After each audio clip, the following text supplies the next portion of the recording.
ស្វាគមន៍បងប្អូនប្រិមិត្តដែលនិយមស្នេហាវិស័យកីឡាយប់នេះគូធំគូតូចតាចមកអស់ហើយបងប្អូនប្រិមិត្តយើងគឺ36ក្រុមប្រកួតក្នុងម៉ោងក្នុងពេលតែមួយគឺម៉ោង3ទៀបភ្លឺដូច្នេះចឹងតើក្រុមណា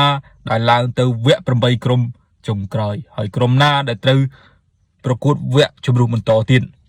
ប៉ុន្តែយើងរកឃើញក្រុម2ដែលឡើងទៅអូតូបងប្អូនប្រិមិត្តយើងគឺ Arsenal ជាមួយនឹង Bayern Munich គឺគេមានបន្ទុកក្នុងដៃខ្ពស់ណាស់បងប្អូនប្រិមិត្តទោះគេចាញ់ឬក៏ឈ្នះក៏គេឡើងទៅអូតូដែរចឹងក្រុមដែលនៅសល់បន្តទៀតបងប្អូនប្រិមិត្តយើងក្រុមមួយណាជាក្រុមដែលបងប្អូនប្រិមិត្តគាំទ្រហើយនឹងអាចឡើងបន្តទៅវគ្គ8ក្រុមចុងក្រោយដូច្នេះមានតែយើងតាមដាននៅព្រឹកស្អែកម៉ោង 3:00 ប្រកួតពេលវេលាម៉ោងតែមួយបងប្អូនប្រិមិត្តយើង36ក្រុមតើអាចទេមាន Real Madrid មាន Barcelona ឡើងទៅវគ្គ8ក្រុមចុងក្រោយដូច្នេះយើងតាមដានទស្សនា